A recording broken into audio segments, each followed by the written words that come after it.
हरे कृष्णा। राधे राधे। आप सभी का दिन शुभ और मंगलमय हो। आज की वीडियो में सुनिए श्रीमद् भागवत गीता का 12वां अध्याय। भगवान शिव ने कहा, प्रिय पार्वती, मैं तुम्हारे समक्ष श्रीमद् भागवत गीता के 12वें अध्याय की अद्भुत महिमा सुनाऊंगा। दक्षिण में कोल्हापुर नाम का एक महत्वपूर्ण पवित्र स्थान है, जहाँ भगवान की दिव्य पत्नी महालक्ष्मी का मंदिर स्थित है। महालक्ष्मी के सभी देवता निरंतर पूजा करते हैं। वह स्थान सभी इच्छाओं को पूरा करने वाला है। रुद्रगया भी वहीं स्थित है। एक दिन एक युवा राजकुमार वहां आया। उसका शरीर सोने के रंग का था। उसकी आंखें बहुत ही सुंदर थी। उसके कंधे बहुत मजबूत थे और उसकी छाती चौड़ी थी। उसकी भुजाएं लंबी और मजबूत थी। जब वे कोल्हापुर पहुंचे तो सबसे पहले वे मणिकंठ तीर्थ नामक झील पर गए, जहाँ उन्होंने स्नान किया और अपने पूर्वजों की पूजा की। और फिर वे महालक्ष्मी के मंदिर गए, जहाँ उन्होंने अपना दंडवत प्रणाम किया और फिर प्रार्थना करने लगे, हे देवी, जिनका हृदय दया से भरा है, जिनकी पूजा तीनों लोकों में की जाती है और जो सभी सौभाग्य की दाता और सृष्टि की जननी है, आपकी जय हो। हे सभी जीवों के आश्रय, हे सभी इच्छाओं को पूरी करने वाली, आप भगवान अच्युत की अद्भुत ऊर्जा हैं, जो तीनों लोकों का पालन कर रही हैं। आप सर्वोच्च देवी हैं।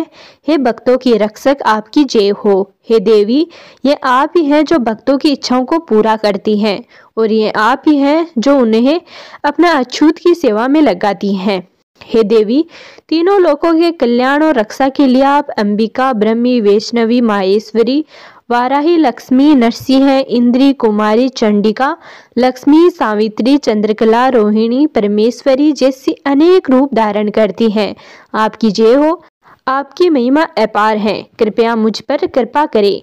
जब महालक्ष्मी ने उनकी प्रार्थना सुनी तो वे बहुत प्रसन्न हुई और राजकुमार से बोली, हे राजकुमार, मैं तुमसे बहुत प्रसन्न हूँ। कृपया मुझसे अपने मन की इच्छा के अनुसार कोई भी वर मांगो। उस राजकुमार ने कहा, हे तीनों लोकों की माता, मेरे पिता राजा बृहदर्थ अश्वमेध नामक प्रसिद्ध यज्ञ कर रहे थे, लेकिन उस यज्ञ को पूरा करने से पहले ही वह बीमारी के कारण मर जाते हैं। और इससे पहले कि मैं उस अश्वमेध यज्ञ को पूरा कर पाता, किसी ने उस घोड़े को चुरा लिया जो पूरी दुनिया में घूम रहा था और जिसे उस अश्वमेध यज्ञ में बलि के लिए शुद्ध किया गया था। मैंने उस घोड़े की खोज में सभी दिशाओं में लोगों को भेजा, लेकिन वे उसे खोजने में असमर्थ थे।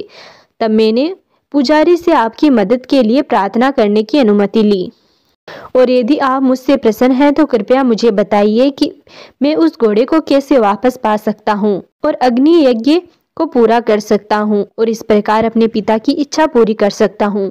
महालक्ष्मी ने कहा, हे महान राजकुमार, मेरे मंदिर के द्वार पर एक उच्च कोटि के ब्राह्मण रहते हैं, जिन्हें सिद्ध समाधि के नाम से जाना जाता है। वे आपकी इच्छा अवश्य ही पूरी कर सकेंगे। जब राजकुमार ने महालक्ष्मी के ये शब्द सुने तो वह सिद्ध समाधि के निवास स्थान पर गए और उन्हें प्रणाम किया। प्रणाम करने के बाद वह सिद्ध समाधि के सामने हाथ जोड़कर चुपचाप खड़ा हो गया। तब सिद्ध समाधि ने कहा, तुम्हें माँ महालक्ष्मी ने यहाँ भेजा है, इसलिए मैं तुम्हारी इच्छा पूरी करूंगा। फिर कुछ मंत्रों का जाप करते हुए सिद्ध समाधि ने सभी देवताओं को अपने सामने बुलाया। उस समय राजकुमार ने देखा कि सभी देवता सिद्ध समाधि के सामने खड़े हैं और उनके निर्देशों की प्रतीक्षा कर रहे हैं। तब सिद्ध समाधि ने उन देवताओं से कहा, हे देवों, इस राजकुमार का घोड़ा जिसे उसने अपने बलिदान के लिए तैयार कर रखा था, रात में भगवान इंद्र द्वारा चुरा लिया गया था। कृपया अब उस घोड़े को वापस लाओ।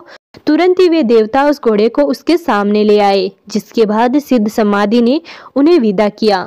जब राजकुमार ने ये सभी अद्भुत घटनाएं देखी तो वह सिद्ध समाधि के चरणों में गिर पड़ा और उनसे पूछा, आपने ऐसी शक्ति कैसे प्राप्त की जो मैंने किसी और के पास नहीं देखी, ना सुनी है।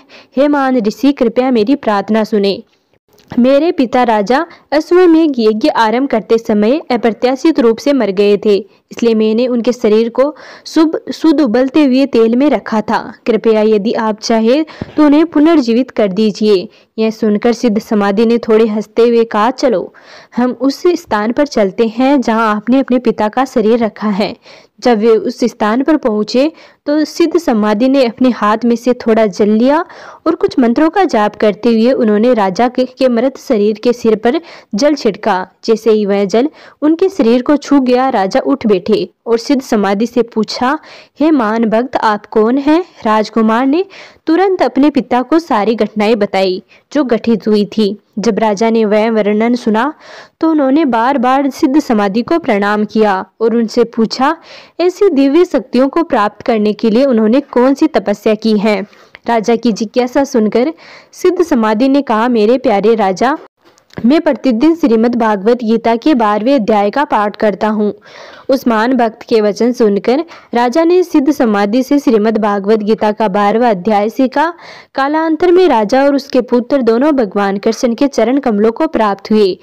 अनेक अन्य व्यक्तियों ने श्रीमद् भागवत गीता के 12वें अध्याय का नित्य पाठ करके सर्वोच्च लक्ष्य से भगवान कृष्ण के चरण कमलों की भक्ति प्राप्त की है। तो ये था श्रीमद् भागवत गीता का 12वां अध्याय। अगले वीडियो में जानेंगे श्रीमद् भागवत गीता के अगले अध्यायों के बारे में।